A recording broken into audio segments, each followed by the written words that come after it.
Sanctus, Sanctus,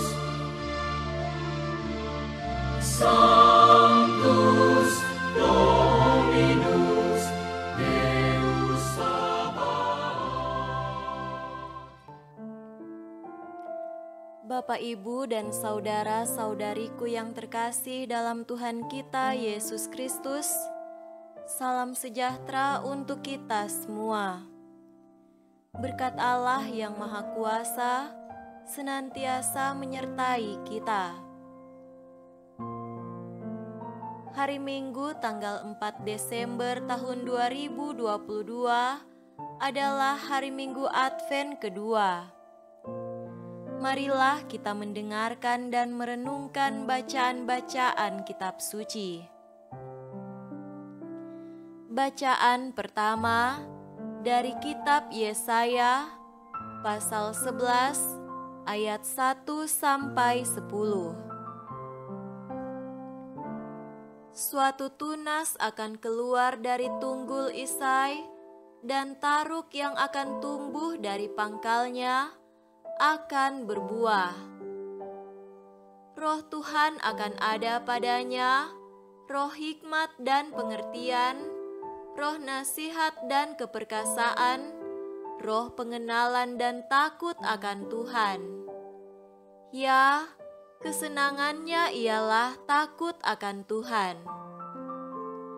Ia tidak akan menghakimi dengan sekilas pandang saja, atau menjatuhkan keputusan menurut kata orang.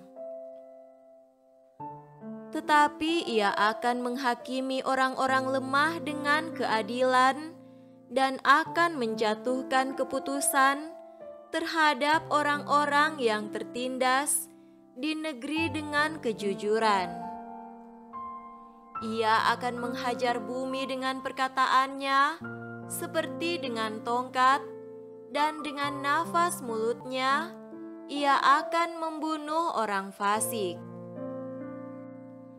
Ia tidak akan menyimpang dari kebenaran dan kesetiaan, seperti ikat pinggang tetap terikat pada pinggang. Serigala akan tinggal bersama domba, dan macan tutul akan berbaring di samping kambing. Anak lembu dan anak singa akan makan rumput bersama-sama, dan seorang anak kecil akan menggiringnya. Lembu dan beruang akan sama-sama makan rumput, dan anaknya akan sama-sama berbaring, sedang singa akan makan jerami seperti lembu. Anak yang menyusu akan bermain-main dekat liang ular tedung, dan anak yang cerai susu akan mengulurkan tangannya ke sarang ular beludak. Tidak ada yang akan berbuat jahat atau yang berlaku busuk di seluruh gunungku yang kudus, sebab seluruh bumi penuh dengan pengenalan akan Tuhan, seperti air laut yang menutupi dasarnya. Maka pada waktu itu, taruk dari pangkal Isai akan berdiri sebagai panji-panji bagi bangsa-bangsa.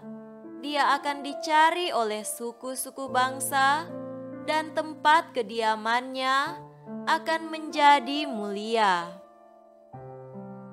Demikianlah sabda Tuhan. Syukur kepada Allah.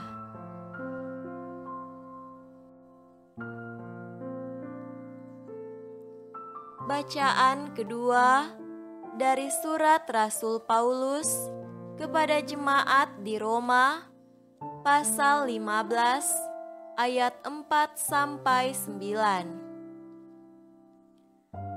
Sebab segala sesuatu yang ditulis dahulu telah ditulis untuk menjadi pelajaran bagi kita, supaya kita teguh berpegang pada pengharapan oleh ketekunan dan penghiburan dari kitab suci. Semoga Allah yang adalah sumber ketekunan dan penghiburan, mengaruniakan kerukunan kepada kamu sesuai dengan kehendak Kristus Yesus, sehingga dengan satu hati dan satu suara kamu memuliakan Allah dan Bapa Tuhan kita, Yesus Kristus. Sebab itu terimalah satu akan yang lain, sama seperti Kristus juga telah menerima kita untuk kemuliaan Allah. Yang aku maksudkan ialah bahwa oleh karena kebenaran, Allah Kristus telah menjadi pelayan orang-orang bersunat untuk mengokohkan janji yang telah diberikannya kepada nenek moyang kita dan untuk memungkinkan bangsa-bangsa supaya mereka memuliakan Allah karena rahmat-Nya, seperti ada tertulis. Sebab itu, aku akan memuliakan engkau di antara bangsa-bangsa dan menyanyikan mazmur bagi namamu. Demikianlah sabda Tuhan. Syukur kepada Allah.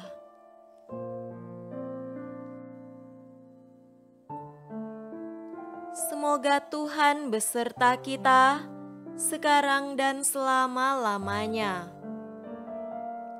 Inilah Injil suci menurut Matius. Dimuliakanlah Tuhan. Injil Matius pasal 3 ayat 1-12.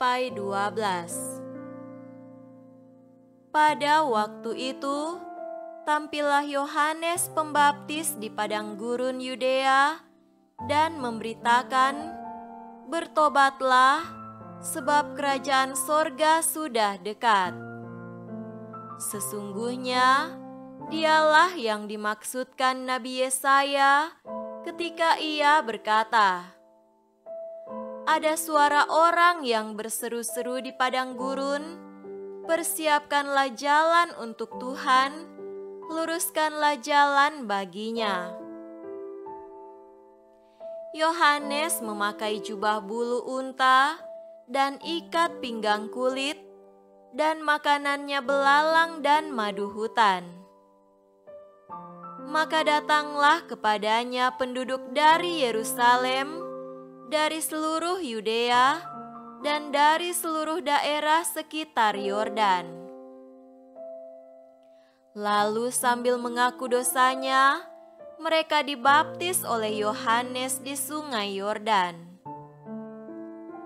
Tetapi waktu ia melihat banyak orang Farisi dan orang Saduki datang untuk dibaptis, berkatalah ia kepada mereka, "Hai kamu keturunan ular beludak, siapakah yang mengatakan kepada kamu bahwa kamu dapat melarikan diri dari murka yang akan datang? Jadi hasilkanlah buah yang sesuai dengan pertobatan. Dan janganlah mengira bahwa kamu dapat berkata dalam hatimu, 'Abraham adalah bapa kami.' Karena aku berkata kepadamu, Allah dapat menjadikan anak-anak bagi Abraham dari batu-batu ini. Kapak sudah tersedia pada akar pohon, dan setiap pohon yang tidak menghasilkan buah yang baik pasti ditebang dan dibuang ke dalam api. Aku membaptis kamu dengan air sebagai tanda pertobatan, tetapi Ia yang datang kemudian daripadaku lebih berkuasa daripadaku, dan aku tidak layak melepaskan kasutnya. Ia akan membaptiskan kamu dengan Roh Kudus dan dengan api. Alat penampi sudah di tangannya, ia akan membersihkan tempat pengirikannya dan mengumpulkan gandumnya ke dalam lumbung, tetapi debu jerami itu akan dibakarnya dalam api yang tidak terpadamkan. Demikianlah sabda Tuhan. Terpujilah Kristus.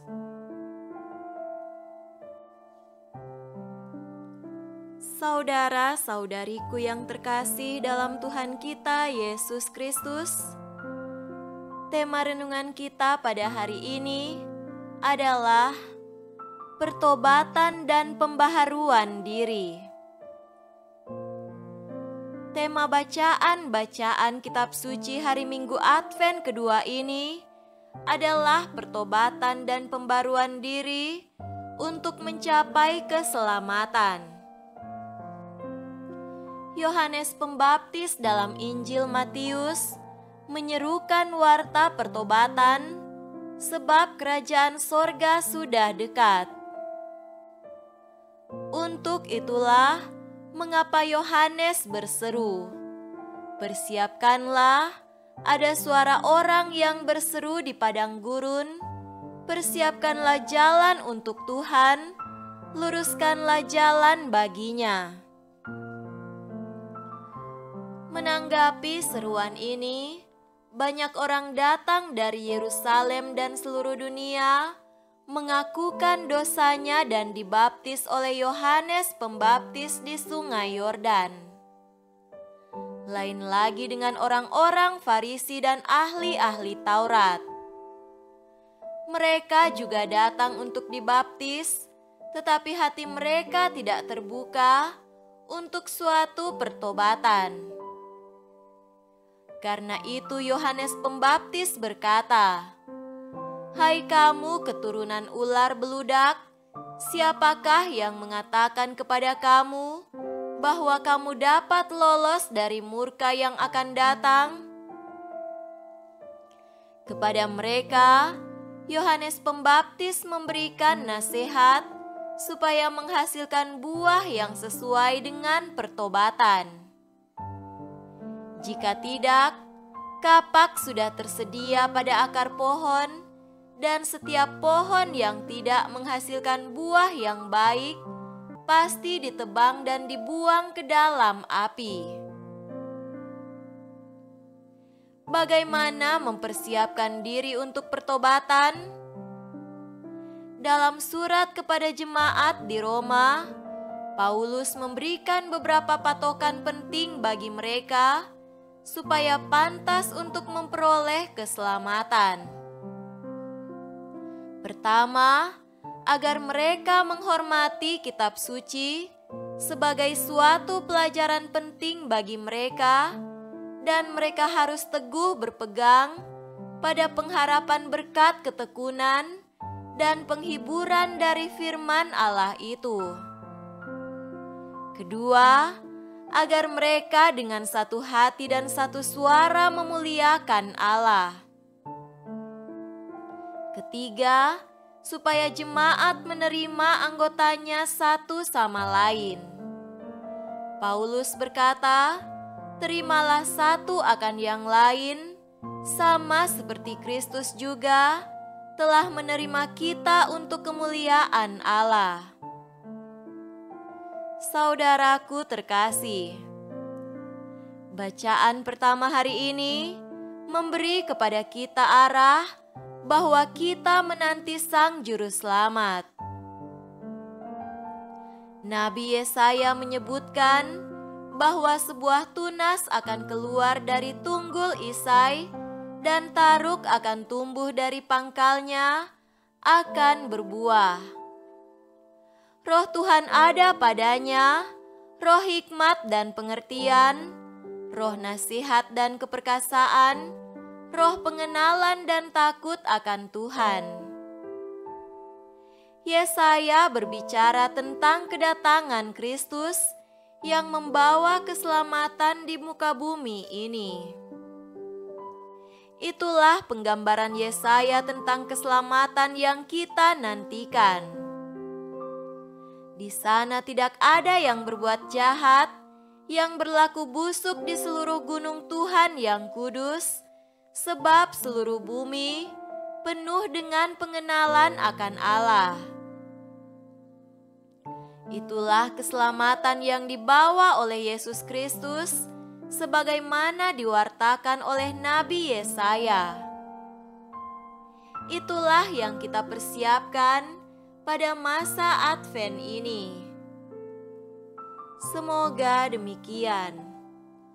Amin.